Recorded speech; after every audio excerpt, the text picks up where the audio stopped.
Now, there's the other kind of love, and that's what I call caring love. It's a willingness and ability to make someone happy.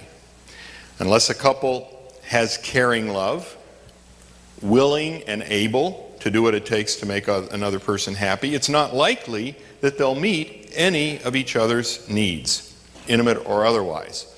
You can see where I'm getting here, and that is that the commitment you have to care for each other that you would call love is extremely important in marriage. When you say, I love you, if you mean by that, I care about you, and I am willing to care for you, that is an extremely important part of marriage. It's not the feeling of love.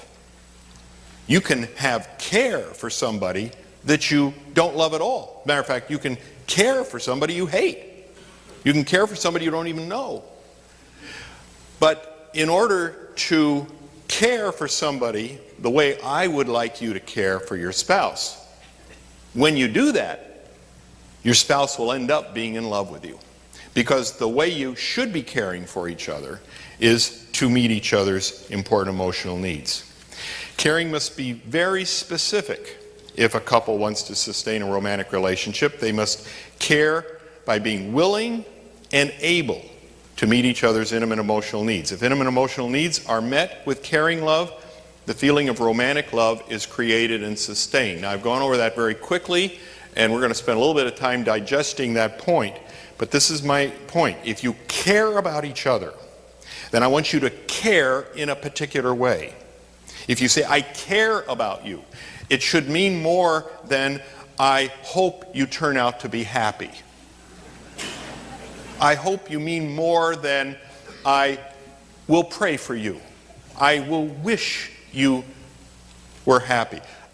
Caring means you're going to do something yourself to change this other person's course in life. You're going to do something to make this other person much happier. A lot of people argue with me about this point. Can we make another person happy?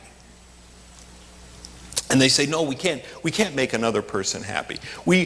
Each of us has to be happy in and of ourselves. We create our own happiness, other people argue. And then I say, well, can you make another person unhappy? Oh, yeah. Yeah, I can think of ways that people have done that.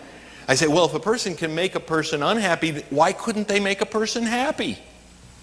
Why is it that you can't contribute to the person's happiness just as you would contribute to a person's unhappiness?